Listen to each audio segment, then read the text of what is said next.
21කට පෙර සූදානමක්ද මේ රට ජාතිය වීරගෙනීමේ අවසාන අවස්ථාව. ඒ කට්ටිය මචං නිතරම සැකෙන් ඉන්නේ අර බෞද්ධයෝ නැති වෙලා සිංහල ජාතිය වඳ වෙලා පන්සල් වල කියලා වෙලා ඒ කියලා.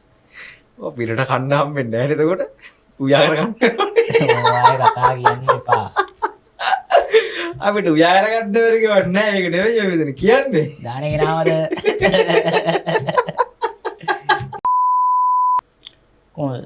කොහොමද ත්‍රිකුණාමලයේ බෞද්ධ පුනර්ජීවනය? අම්මට සිරි වෙලා තියෙන්නේ නේද? ඒ කියන්නේ රට ජාතිය විනාශයි. ඒ කියන්නේ රට ජාතිය ආගම විනාශයි කියලා මේ රටේ මචං උඹ දන්නවද බයෙන් ඉන්නව නිතරම බයෙන් සැකෙන් ඉන්නව හාමුදුරුවෝ එක්කුයි සාමාන්‍ය ස්වාමීන් වහන්සේලා වගේකුයි මේ දේශපාලඥයෝ සෙට් එක්කුයි. කියන්නේ මේ රටේ මේ ඒ කට්ටිය නිතරම හිතන්නේ සිංහල ජාතිය වඳ වෙනවා. බෞද්ධ ආගමට කෙල වෙනවා, පන්සල් ලෝසර් කරනවා, බුදු පිළිම කඩනවා, ගිනි තියනවා, ඔන්න ඔය වගේ තත්ත්වෙක ඉන්න කට්ටියක් ඉන්නවා. අපේ දාන ටිකට විදින්න යන්නේ. දාන ටිකට නෑ අපිට ඔයාලා කන්න පුළුවන් කියලා කියන්නේ අර එක්කෙනෙක්. එතකොට බම් මේ කවුරුත් නෙවෙයි බෙන්ගමුවේ නාලක හාමුදුරුවෝ. දන්නවනේ. ඔයන් කියන්නේ මේ රටේ බෞද්ධ ජනතාව විනාශයි. ඔව්. බෞද්ධ ආගම ඉවරයි. කවරදාකවත් මෙහෙම වෙලා නැහැ බුද්ධ ආගමට. ඊට පස්සේ අපේ වලවාහන් වුණා මේ ධම්මවිජය හාමුදුරුවෝ මිහින්තලේ. අම්බෝ මිහින්තලේ. මේ හාමුදුරුවෝ පිරි ඩයල් එක.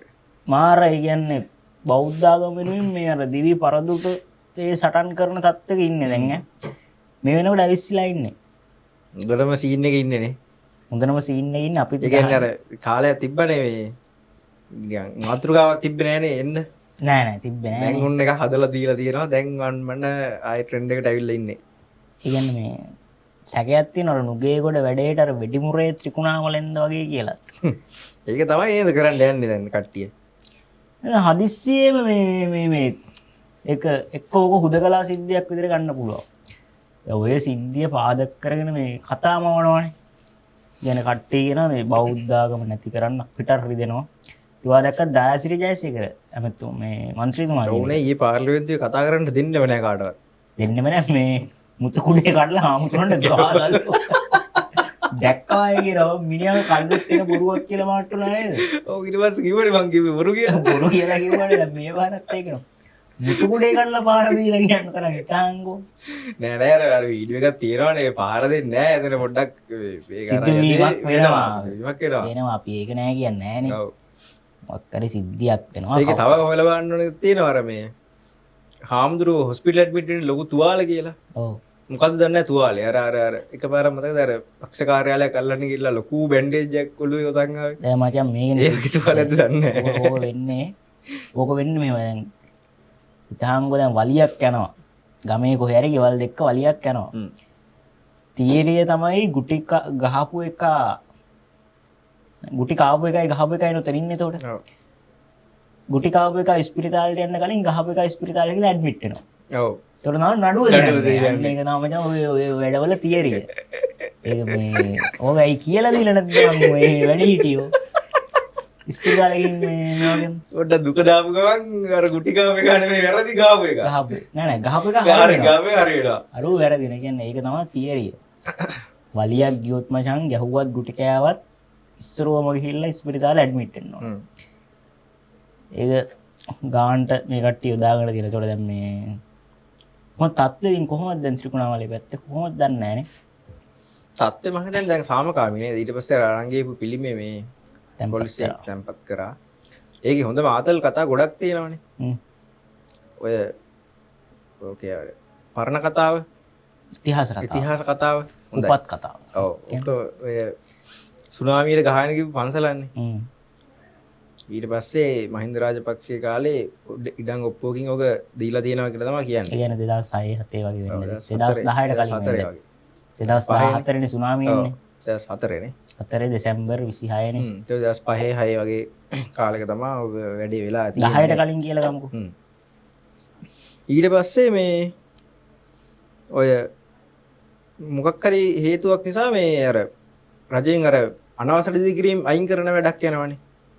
ඒ කියන්නේ ඔය වෙරළට ඉඳන් මීටර 100ක්ද 200ක්ද දුර හදන්න තියෙන බෑ. ඒවා මචං හදන්න බෑලු. ඇත්තට විරල ආරක්ෂා කරගන්න ඕනනේ. ඔව්. සුනාමි ව්‍යසනයටත් හේතුවක් නෝක. ඔව් ඒකයි ඊට පස්සේ දැන් කොහොමත් ඔය මේ ටවුන් වලත් තියෙන අනවසර දිග්‍රියම අයින් කරගෙන වැඩ පිළිවෙලක් යනවනේ. ඔව්. එතකොට අන්න ඒකට සමගාමීව ඔතන තිබිලා තියෙනවා කියන්නේ මේ ජූස් බාර් එකක්. ආහා. පන්සල් වත්තේ රෙන්ට් පන්සල් වත්තේ රෙන්ට් එකට දීලා දෙන පොඩි හට් එකක් ගහගෙන ජූස් බාර් එකක් තමයි කරලා තියෙන්නේ. මොකක් කර නීතිමය සංචාරකයොත් වෙනවනේ. ඔව් ඊට පස්සේ ඒ ජූස් බාර් එකෙත් ඒ ජූස් බාර් එක කරලා දෙන්නේ සජබේ අපේක්ෂකයෙක්ගේ පවුලේ කට්ටියක් නෑනා ඔන්න ඔහොම සම්බන්ධිකුත් තියෙනවා. සජබේද මේ සජබේ එක්සත් ජාතිපක්ෂය. සජබේ එහෙම. සජබේ එක්සත් ජාතිපක්ෂය සජබේ මම හිතන්නේ. එක්සත් ජාතිපක්ෂය. දීපාණි ලියනගේ. අන්න එයාගේ. එයාගේ. දැන් ওই විදිහට මේ හරි ඊට පස්සේ ගියාම මේ කතාව ඔව් ඊට පස්සේ ඕක වෙරළ ආරක්ෂකයන් කියලා තියෙනවා මේක අයින් කරන්න. මේකයි අනවසර කිරීම මේක ඉවත් කරගන්න. ඔව් ඊට පස්සේ සාධාරණයි. ඊට පස්සේ කට්ටිය කල්ලිලා දෙන දවස් 7ක්. සතියක්. දවස් 7ක් කල් දෙන්න මේක අයින් කරගන්න. ඊට පස්සේ ඔය දවස් 7 ඉවර වෙන්න දීලා දෙන්නේ සිකුරාදා. ඊට පස්සේ සිකුරාදා ඉරිදා වැඩක් නැහැ. ඊට පස්සේ ඔය සිද්ධිය වෙන්නේ ඉරිදා රෑනේ. ඔව් ඉරිදා. ඉරිදා රෑනේ. ඒතකොට ඉරිදා කරලා දෙන්නේ ඉරිදා දවල් එතන ගිහිල්ලා එතන අර පරණ මේ කලින් අර තිබ්බ පන්සල් ගොඩ නැගිලා තියෙනවනේ. ඔව්. ඔතන වටේට කණු 4ක් ගහලා පොඩි හට් සීට් එකක් ගහලා එතන මැද්දේ මේ පැත්තේ බුදු පිළිමයක් ගිහින්. ඔන්න ඔක තමයි පන්සල. එතකොට පන්සල නෙවෙයි ඔක දහම් පාසල. මේ පැත්තේ දහම් පාසල බෝඩ් එකක් දාලා මේ පැත්තේ පන්සලේ බෝඩ් එකක් දාලා දහම් පාසලක් හදන්න යනවා කියලා වැඩේ කරලා තියෙනවා. මම පොඩි බාධා කිරීමක් කරන්න. දැන් මචං 2004 ඕක සුනාමියට ගියා. ඔව්. ඒතකොට දැන් මේ 2025. දැන් දෙසැම්බර් වලට ළඟ. ඒතකොට අවුරුදු 21ක්. ඔව්. දෙසැම්බර් 26ට. එකක් ඕනේ 20ක් කියමු. 20ක් කියමු. එතකොට බං ඔය අවුරුදු 20 ඇතුළෙම බැරි වුණාද ඔය දහම් පාසල හදාගන්න? අන්න ඕක තමයි ප්‍රශ්නේ. ඕන ඕක තමයි ප්‍රශ්නේ. එතකොට බං ඇත්තටම අවුරුදු 20ක් තිබ්බනේ බං. ඔව්. තහංගෝ දැන් ඒ දවස්වල හිටපු ළමයි මචං දැන් අසාද බැලලා ඒ ළමයින්ට යන්න දහම් පාසල් දෙක තුනක් හදන්න තිබ්බ ඔය අවුරුදු 20 ඇතුළේ. ඔව්. මේක නාටකමක් වගේනේ. නාටකමක් කියන්නේ ඒක අර පොඩි මේ පරස්පර විරෝධීව තැන් ගොඩකුත් වෙනවා. ඊට පස්සේ හොඳම කතාව නාමල් ගිහිල්ලා අර ඒ සිද්ධිය වෙලා වෙන්න පෑ ගානකින් නාමල් ගිහිල්ලා හම්බෙලා ආයක සාකච්ඡා කරනවා.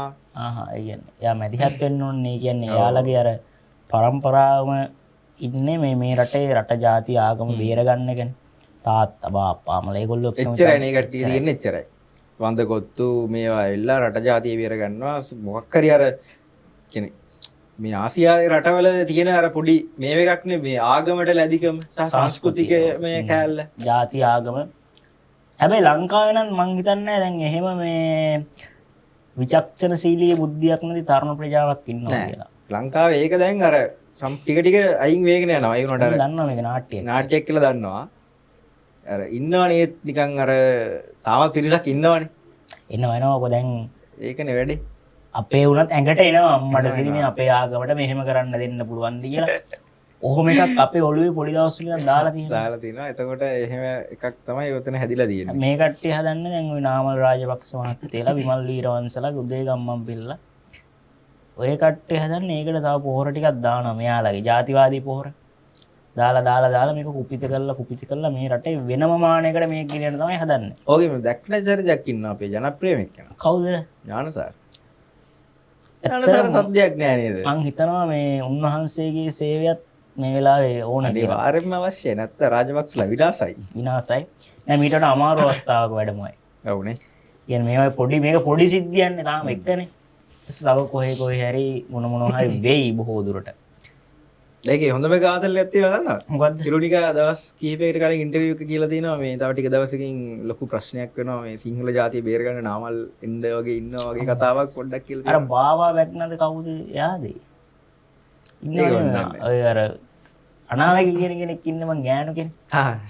සෙවන්දි නේ.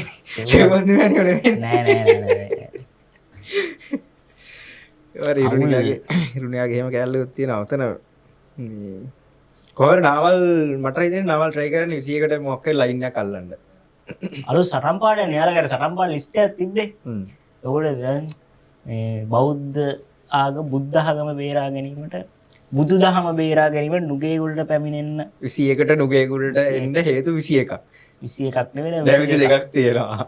දින වෙනස් කරයි දන්නේ නැහැ. ඔව්නේ. ඉගෙන දැන් බෞද්ධ ආගම විනාශ වගේ තත්ත්වයක් තමයි තියෙන්නේ. විනාශ වෙයිද? නෑ බෞද්ධ ආගම විනාශ වෙන්නේ නැහැ. මේ රජය කරන දේවල් ටික බලහංගුදී. දලදා පෙරහැර තියන්නේ නැහැ කිව්වා. දලදා පෙරහැර දෙකක් කරා. ඇයි ධාතු ප්‍රදර්ශනේ? ධාතු ප්‍රදර්ශන කරනවා. කිව්වේ කොහොම මේ මෙන්න මෙයාලාව පන්සල් කඩනවා ගෙන තියනවා.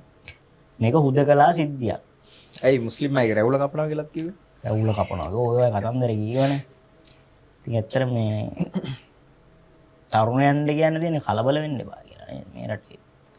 නෑ කලබල ඇත්තටම කලබල වෙලා නෑ. ගානක් වගේ. කියන්නේ බහුතරයට තේරෙනවා මේක මේ යන්නේ නාට්‍යයක් කියලා. හැබැයි පොලිසියෙත් වැරද්දක් තියෙනවා. ඔව් රෑ යන්න ඕනේ නෑ. රෑ යන්න ඕනේ නෑනේ. ෂෙප් එකේ ගිහිල්ලා. කොහොම වුණත් භික්ෂුන් වහන්සේ නමන්නේ මචං. ඔව්. ඒ කට්ටියට ඒ ගරුත්වය දීලා කතා බහ කරලා මං කියන්නේ මේක මේ සුහදව විසඳ ගන්න තිබෙ ප්‍රශ්නයක්. මේක මේ වවාගත්තා. ඒක අර කට්ටියට chance එක අරන් දුන්නා. ඔව්. එයාලට උනේ ඇවිස්සෙන්න. ඔව් පොලිසියෙත් සපෝට් එක තිබ්බත් දන්නේ නැහැ ඉතින්. වෙන්න පුළුවන් නේ මචං.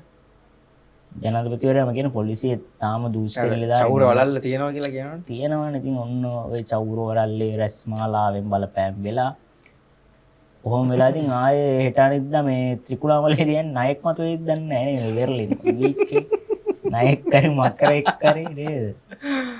එහෙම තත්ත්වයකට එයිද දන්නේ නැහැ නේ. තත්ත්වයකට එන්නත් ඉඩ තියෙනවානේ. විශාල සද්දයක් ඇවිල්ලා නායක කරි මොකෙක් කරි ඇවිල්ලා මැණික් ගෙනල්ලා නාමල් කුමරුට නැවත බලයට එන්න අවස්ථාව ලැබෙයිද? ඒ නාමල් ඇත්තටම තරග කරන්නේ මේ දැන් ඒ කට්ටිය ගන්න හැම ප්‍රෙස් එකෙම කියනවනේ අපි මේ ආණ්ඩුව එලවන්න නෙමෙයි ආණ්ඩුව හරි පාරට ගන්න කියන්නේ. දැන් ඇත්තටම නාමල් නෙමෙයිනේ විපක්ෂේ.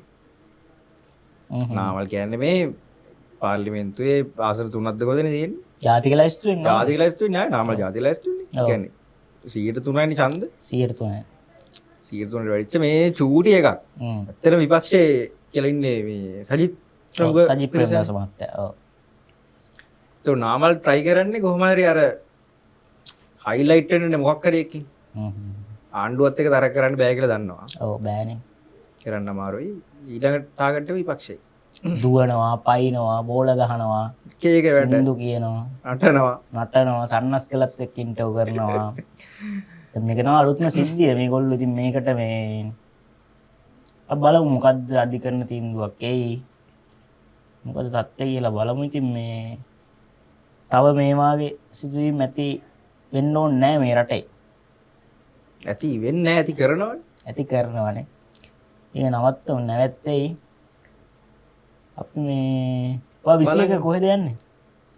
21 වැඩ දෙකක් තියෙනවා. කාල්ටන් පැත්තට යන්නත් පිරිසක් ඉන්නවා. නුගේ ගොඩට යන්නත් ඉන්නවා. එහෙනම් මං කාල්ටන් යන්න. නුගේ ගොඩ යන්න. හරි. එන එතනින් සෙට් වෙන්න බෑනේ. සෙට් වෙන්න බෑනේ. ආයෙ ඇවිල්ලා සෙට්. ආයෙ ඇවිල්ලා සෙට්.